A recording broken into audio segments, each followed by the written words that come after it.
Welcome back to Let's Talk About It with Jackie and Megan. Today we're gonna let me talk mostly. I feel like we're kind of going back and forth between I talked a lot in the Lord's episode, and then I was like, Megan, you have to tell your story because I talked too much. And now I guess it's kind of more focused on me. And not talking about like a super fun topic, I will say. I'm gonna move my mic closer to me. Um, we're talking about That breakups. is the heart of our podcast, right? Talking about things people tend to avoid talking about. So, Yeah. obviously, last episode had a lot of like ups and downs, but was overall very happy, like a good thing.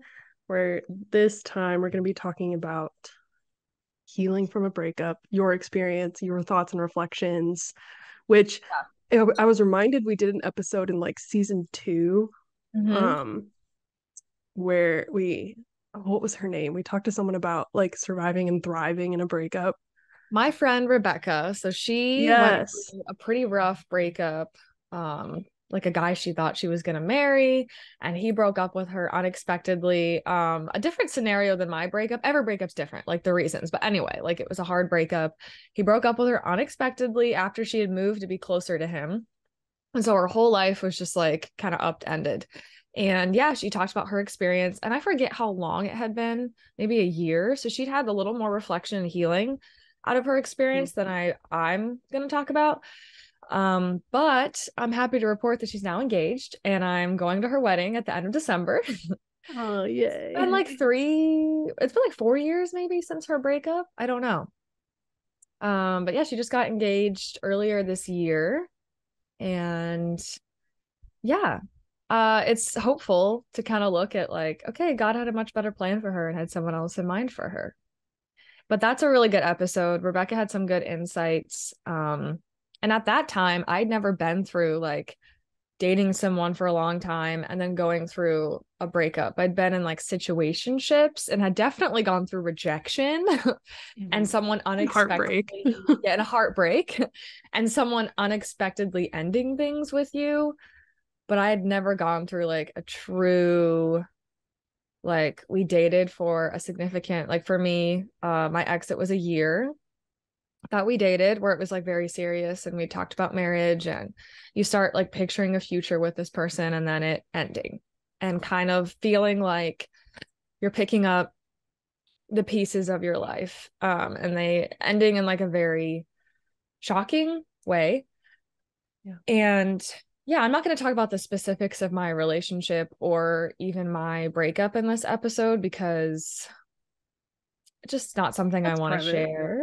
It's private. I know some people will share the details if it's helpful. Like we've had channels. We had someone come on our channel and talk about their divorce and like more of the details of that. And I feel like if that's what you're called to, that's great. But also that's just not what I'm feeling called to right now. Probably never will.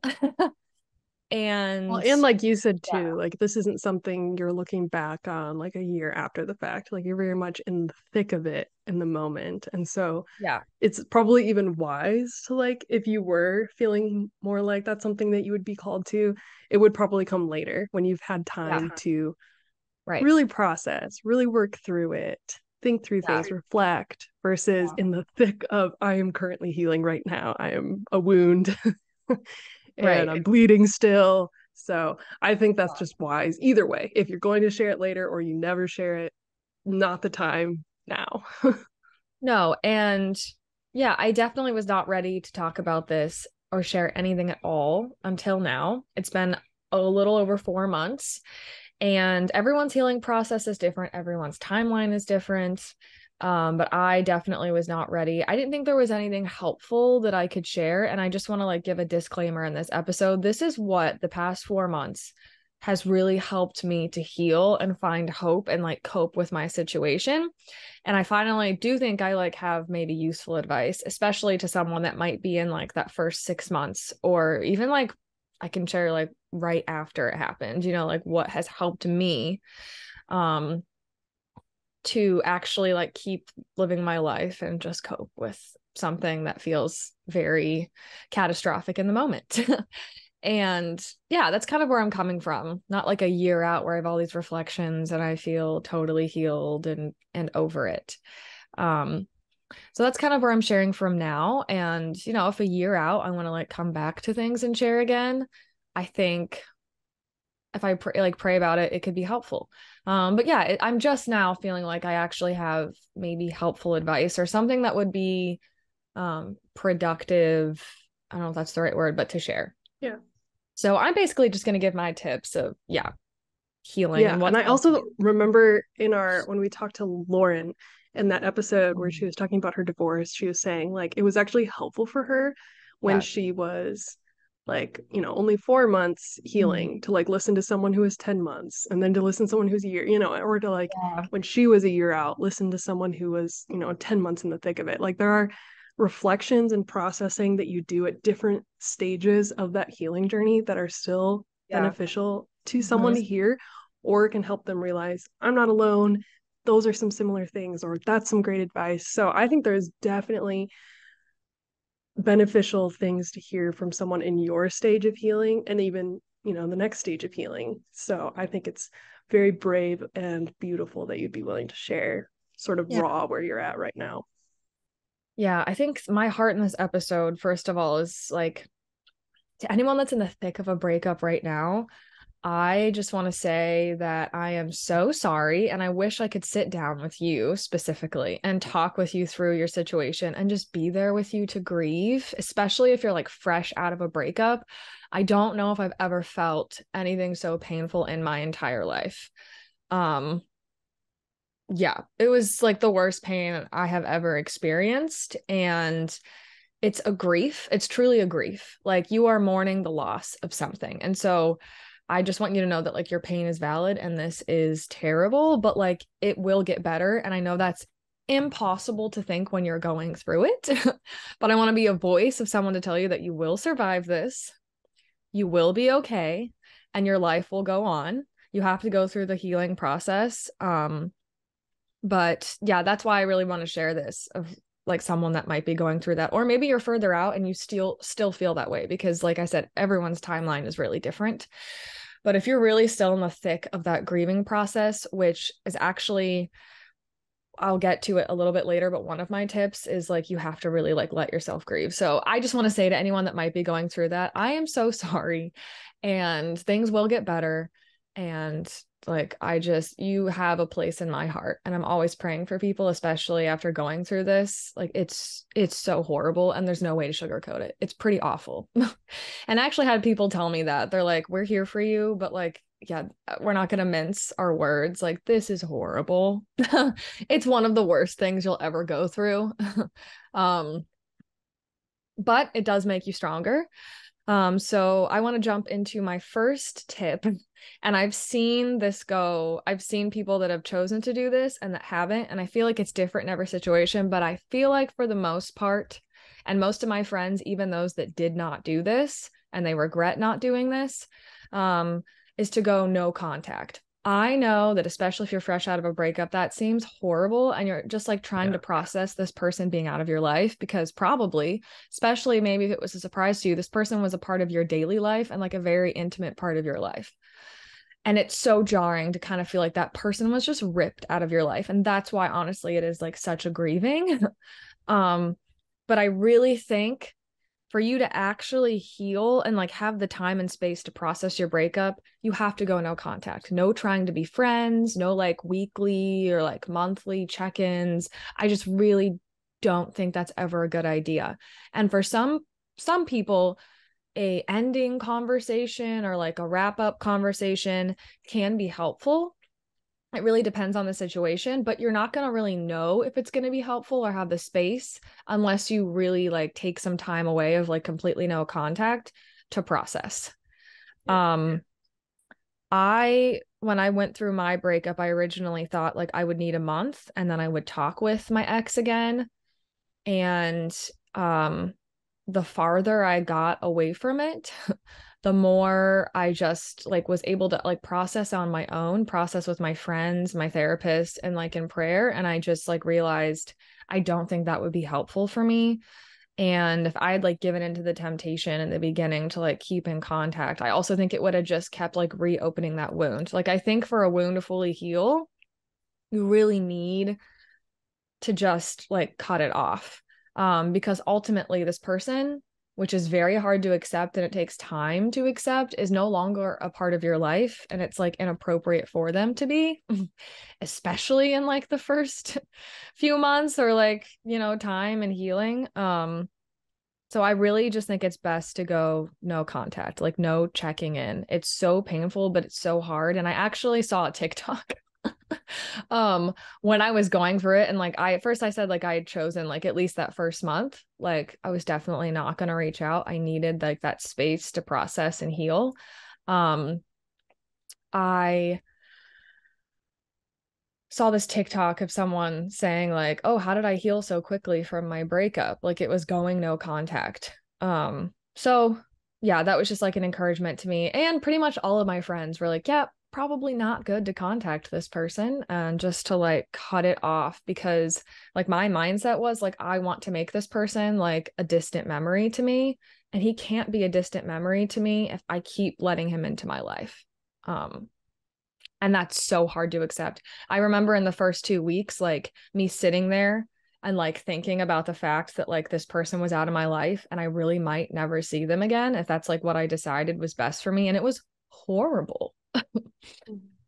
It was a horrible, awful feeling, so bad to the point where I like there's times like the pain is so bad you think you're going to die. And then if you've been in a breakup, you know what I mean. Like you actually think the pain might kill you. Maybe you've been in some like other situation too where you felt that way, but like yeah, it gets to a point where you're like, I think I might die. But a way that helped me to like to not contact that person, especially when I was feeling that way, was to call good friends that I had to like to break those habits, because you're also in habits of talking to that person every day. Mm-hmm. So to kind of like, instead of texting that person, instead of calling him, it was like, I'm going to call my friends. I'm going to reach out to them. I just did that recently. I don't even think I told you, Megan. I like really wanted to call this person. And so I just called Megan and she picked up and I was like, actually, I didn't think I told her that when I called her. I was like, oh, just calling. I wanted to ask you about, but actually it's because I was like, I'm going to call this person. I cannot call them. It's not good. And I know once I get out of this like wave, I'm going to not want to talk to them probably. So yeah. That leads me into my next thing is that you have to process your feelings. And it's horrible. Like I said, I will not mince my words. Going through the grief, like processing grief and healing from something, really anything, is never fun. It's never glamorous. It's never good. It's good, but it's never fun. And it really doesn't feel good. Yeah. And you have to let yourself like process the anger. You're gonna have a lot of anger, the sadness, the just like god awful grief that you are feeling, and you have to just sob.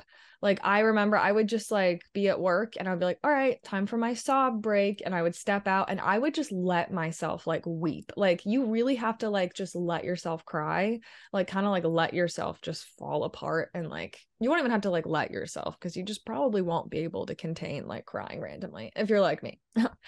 But I have seen people that they don't let themselves grieve and they just say, you know what, it's okay, accepting, moving on, and almost live into like this like toxic positivity or this talk, like they numb themselves even, and then it comes up for them later. Like it turns into other unhealthy behaviors because they've just numbed it. Honestly, like numbing or just trying to ignore is only going to prolong your grief and stall the healing process. You might not think that, but it really does. You can't shove it down. I remember like talking to my therapist, and she was like, there's just no easy way through this, and you're just going to have to let yourself cry and let yourself sob and you have to go through that process of grief, and there's really no timeline, and it's not linear either. Like one day you're going to be angry, one day you're going to be sad, and then maybe even like you're going to get to a point where a couple weeks like you're okay. And then out of nowhere, you're just really, really sad and angry. And you kind of just have to like let yourself feel that. And then you come out of the wave. For me, it felt like waves. And you're like, okay, I can breathe again. You're not going to feel like you can breathe for probably a while.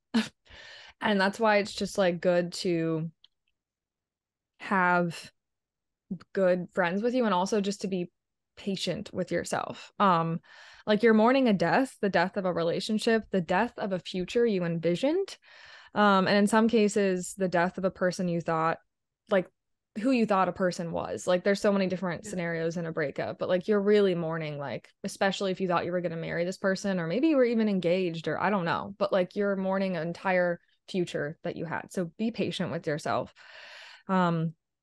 And the way to like healthfully go through this process, because you don't want to isolate or be alone, is to find like good and wise friends that you can grieve when those waves hit, that you can like be with and grieve with, and sit with.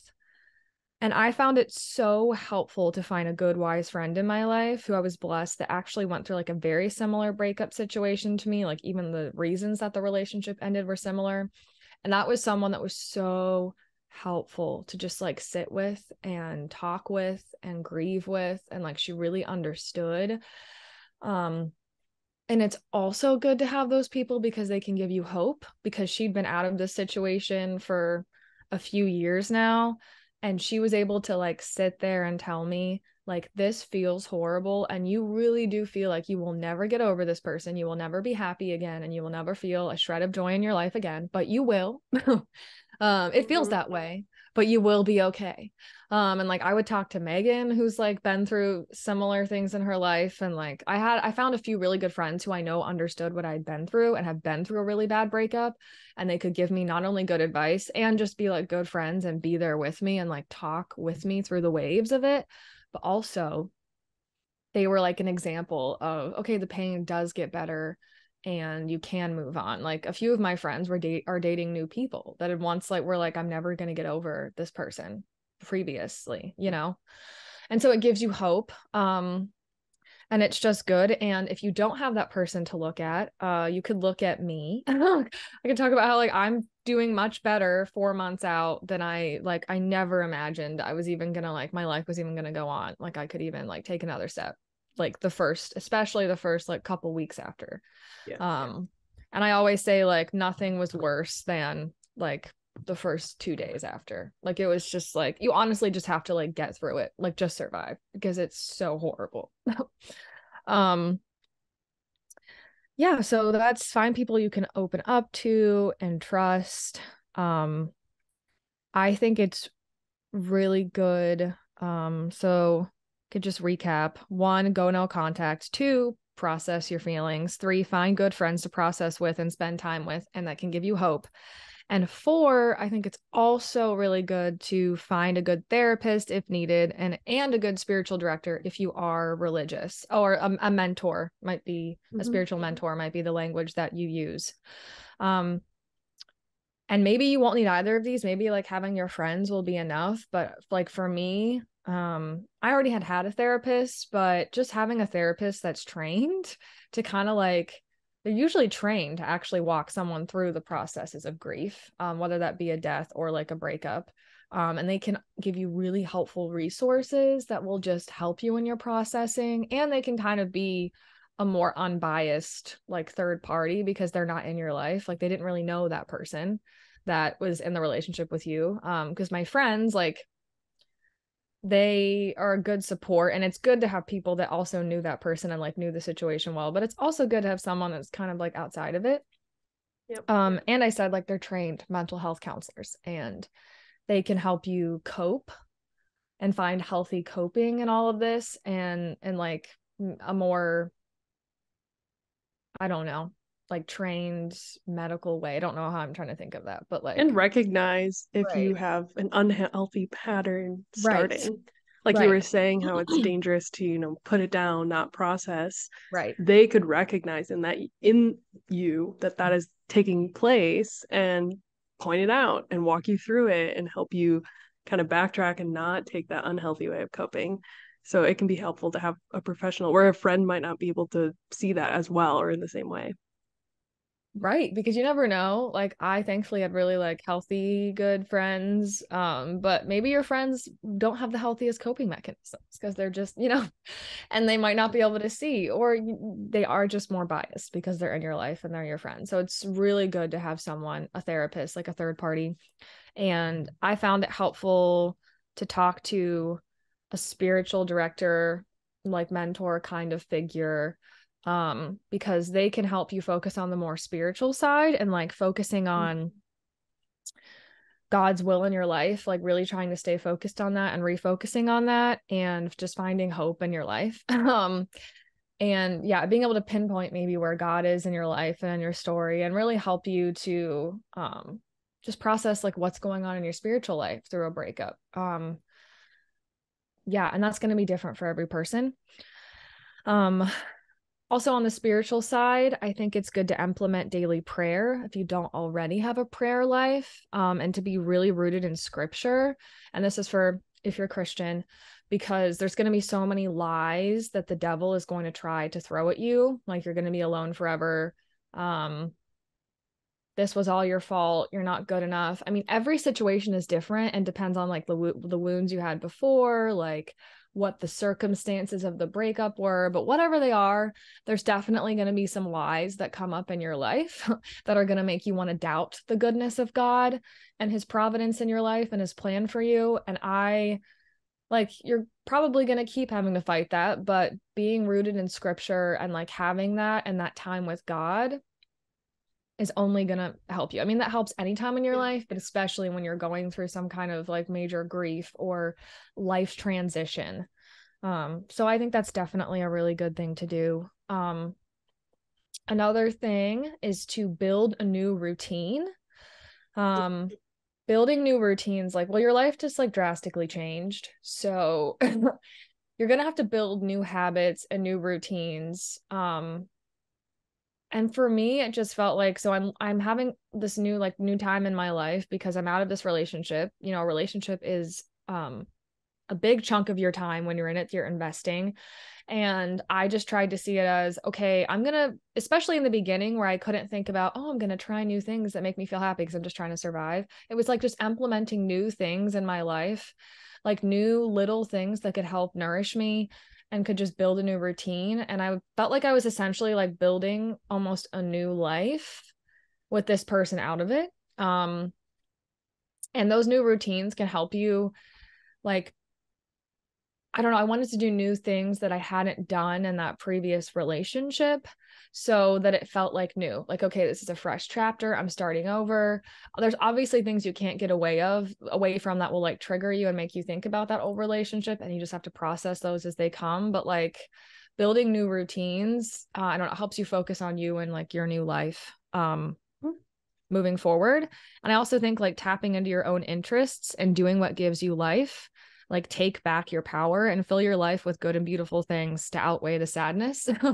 And what feels like is missing, like this person is missing, like we'll add new things into your life, things that maybe you didn't have time for before, like things that are just good and beautiful and bring you joy. That can be just more time with your friends, a new hobby, doing a new dance class, a new art class.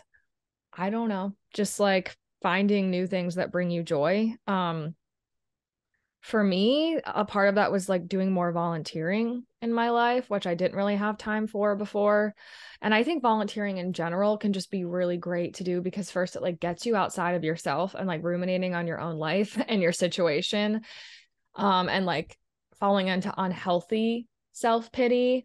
Like my life's so terrible, this is terrible. And it's like, okay, well, I'm alive, I'm breathing, and I want to help other people. And I really think that that helps you to get outside of yourself. And it's just always nourishing to the soul to help other people. And if you're a Christian, like that's what we're called to anyway, is to be loving and help people. And when you have that time, especially like as a single person, there's less big commitments in your life, like a husband or kids. And this is like a really a time to take advantage of being able to volunteer and like do those kinds of things. And I just think there's just so many benefits to volunteering. One of my friends who had gone through a broken engagement, that's something that she told me actually, like at the very beginning of my breakup, was get into volunteering. Like that's something that really helped her heal during her breakup. Yeah. And I think something else that can help is making a list of what you want in a future partner. I think that can help in multiple ways. I think I think past relationships can help us gain a clearer idea of what we want in a partner and refine what we are looking for. I think you learn a lot by being in relationships, and list what you didn't like in that relationship, because there definitely probably were things. And look at like list of what you didn't like and focus on what you will not compromise in your next relationship. Like personally for me, there's things I realized in the relationship that I like ultimately with some time and reflection was like not happy with. And it really just taught me more of like what I really do want in a future relationship. And when I am just like, I am not willing to compromise. Um, and it really helped me, yeah, to see what matters moving forward and dating, and helped me to look forward about like someone new in my life that could be an even better fit for me versus ruminating on that past relationship and feeling stuck in the past. Um, yeah, I had a friend who said like after she went through a really terrible breakup, she like wrote out a list of like not like superficial things in a man, not like, oh, I want height, weight, Yeah. eye color, they have to have this job, or like, but like really deep down like core values of things that you really want in a future spouse, and like praying with that if you're a Christian, and really just, yeah, like giving that to God and trying to focus on moving forward. um yeah, that's essentially my advice. Megan, do you have anything you want to add? I think that's all so helpful. Even as someone who is not going through like a breakup or anything right now and is in a Yeah. very different stage of life, I can find a ton of value in that because, like you're saying, no matter what, at the end of the day, a lot of this has to do with processing grief and suddenly going through a very major life transition. And one thing I was thinking of when you were talking about processing that pain and how it is really like processing the death of someone, because it's the death of your future, it's the death of this person you thought of, who are they in my life. It's also sort of a loss or a death of an identity as well, especially for us women. We identify a lot by our relationships, Yeah. so I just think it's so funny. Like if someone asked me like who are you? Like who is Megan? I would immediately think of relationships in my life. I'm a wife. I'm a mother. I'm a sister. I'm a daughter. Like that's Yeah. how we identify ourselves for better or worse. Mm. And for women especially when you have this drastic and sudden ending of this relationship, you can really feel like just at a loss of who am I? What is my identity? Who I thought I was and who I thought I was becoming is Yeah. now completely done and ended. And I don't think we can take for granted how painful that is to go through and how much that also needs to be processed. And that's not something that heals overnight or is just Yeah. recovered overnight. Like, oh, I have a great sense of self now. Yeah, that's a great point, because that's something I definitely went through. Like one of my first thoughts after the breakup was, oh my gosh, I'm single again. Yeah. And just like identifying as someone that's no longer in a relationship, like especially in like Christian and Catholic circles, is it's all about like finding your vocation, which we did a whole episode on this. Actually, when I had just first started like going on dates with this person. So I was still single when we did this episode. But there's so much of an emphasis of like, oh, you have to find your vocation, and like find like, are you going to be in religious life? Are you going to be married? Are you, and as someone who feels like I feel called to marriage as like a vocation, or what I feel like God is calling me to in motherhood, like it's like I felt like I was on my way to that. Um, you could almost get lost in that and like miss things in a relationship that are off because you're so focused on like, I want to be fulfilled in my vocation. And there's parts of being in a relationship, even if it's not the right relationship, that you feel so fulfilled in being a partner. And that's something that I realized, like, there were in my relationship, there was such a sense of fulfillment of like being a partner to someone, and not a wife yet, like not filling all those roles because wasn't a wife, but like starting to kind of like, yeah, like picture this person as my future spouse and like preparing for that, and parts of that, and even living that then. And that's such a blow. It feels like such a blow, and like you're taking steps back, but really you're not. Like that was something I was going to mention, is that you do learn a lot in those relationships that will help prepare you even better for whatever God has for you in your future. for like God willing, you're the person that you meet that will be your future spouse. Like whatever God has for you, there's things you can take that will better equip you for that moving forward. And it helped for me, I feel like, even refine even more of like what I feel like my vocation is, because I'd never been in a serious relationship before. And after being in that, I feel even more like strongly that my vocation is marriage, which I didn't really have that total surety before.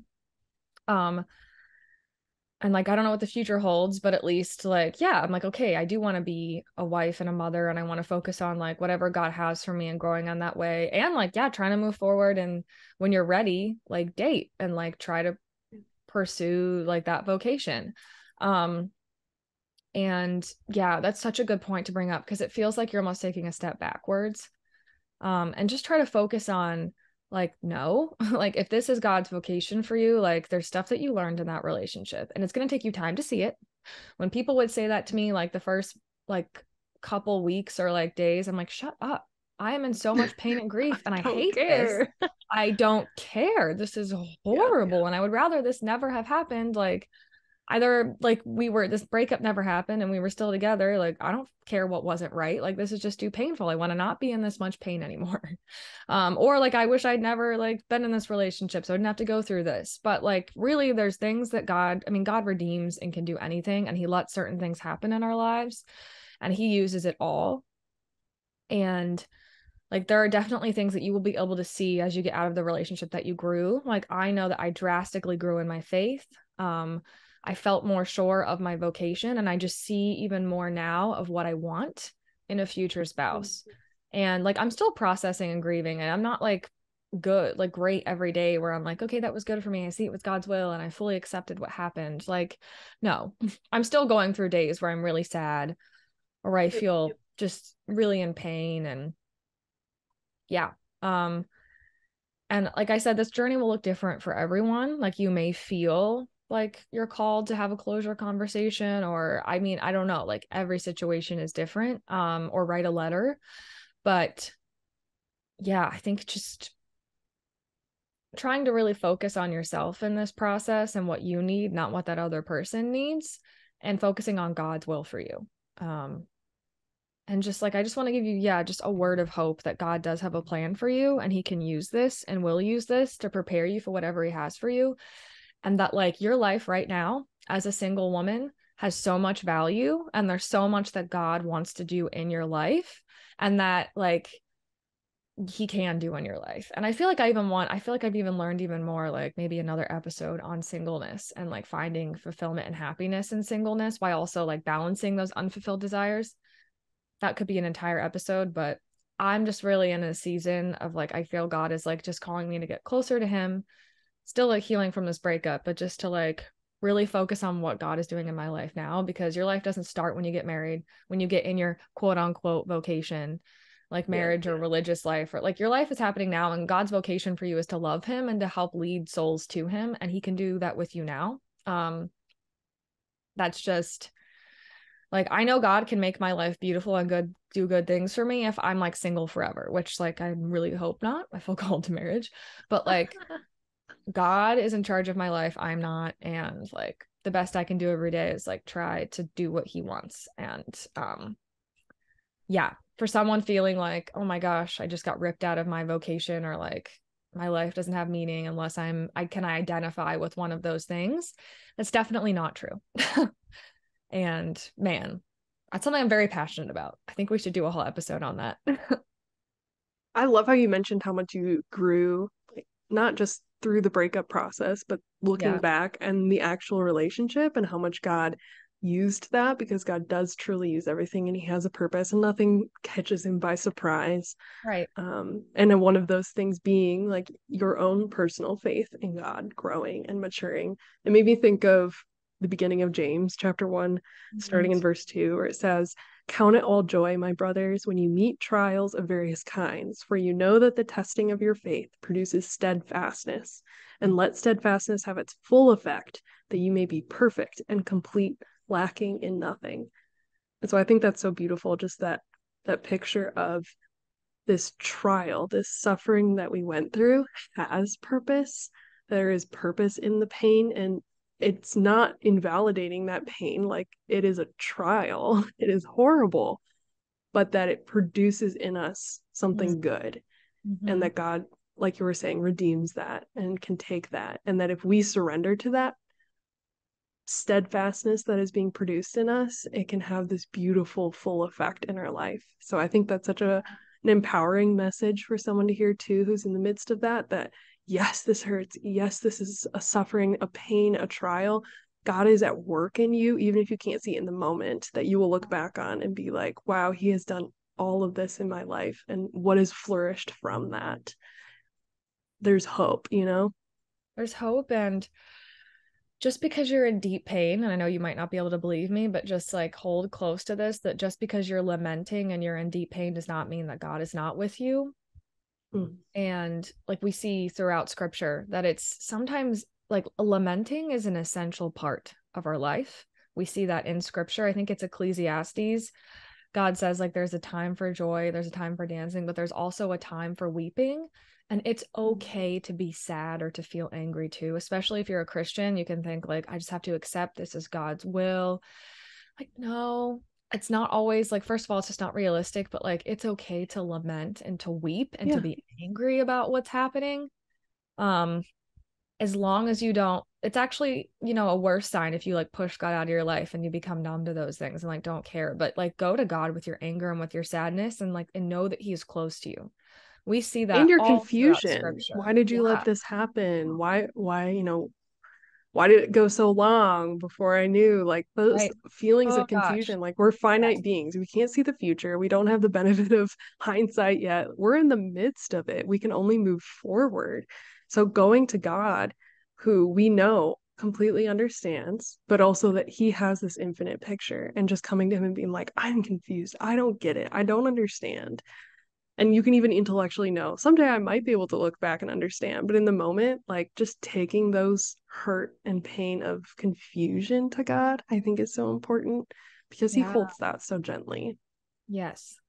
Yeah, just give it to him. Don't hold back. Like, just sit with God. You can give him the worst of your feelings, the worst. I remember just thinking, like, God, why did you do this to me? Like, do you not love me? Are you just holding out? Like, just giving him everything. And like, he wants to take that though, and he wants to sit with you on that because he'd rather that. And it's also just like, we see that in scripture. That's what David did. That's what, like, we go to God and we give him our anger and our sadness. Like, he would much rather that than you just become numb and like, just, you don't care like what God's doing in your life or what, like, become bitter basically. It's okay. Yeah, to weep and to give God all of your confusion. And I think it's actually an essential part of the healing process because we're going to feel all of that. You can't get away from it. And it's healthy and it's good. So, And God already knows you're feeling it. It's not like you're hiding it from him. He's not another person where he could be like, wow, I didn't know Jackie wasn't feeling those things. right. He knows. Be honest, be open. Yeah. Um, and I truly believe that like this will all make sense one day. As someone that's still in the thick of it, I've had little, Mm-hmm. like, I'd say glimmers of that hope of like fully understanding, but like, I mean, there's always situations in our lives where maybe we're not going to fully understand it until the other side of heaven. Yeah. But usually something with a breakup, like with time, and I don't know how long that's going to take you or in your life, your situation. I mean, I just don't know what God's going to do, but I truly think it will make sense one day. Mm-hmm. Um, and just the resurrection always comes and it's always a surprise. Yeah, that's always been such a comfort to me that like there's a lot of sorrow and there's going to be a lot of sorrow in this whole process, but I think it will make sense and the resurrection will come for you. Um, and I just pray for you, like, just to keep hope and stay close to God. And like through all of these different things that I've said, like you will make it. You will be okay. It doesn't feel like you will. It feels horrible and that you're never going to heal, but you will. And I think that these steps are definitely a way to help through the process. Yeah.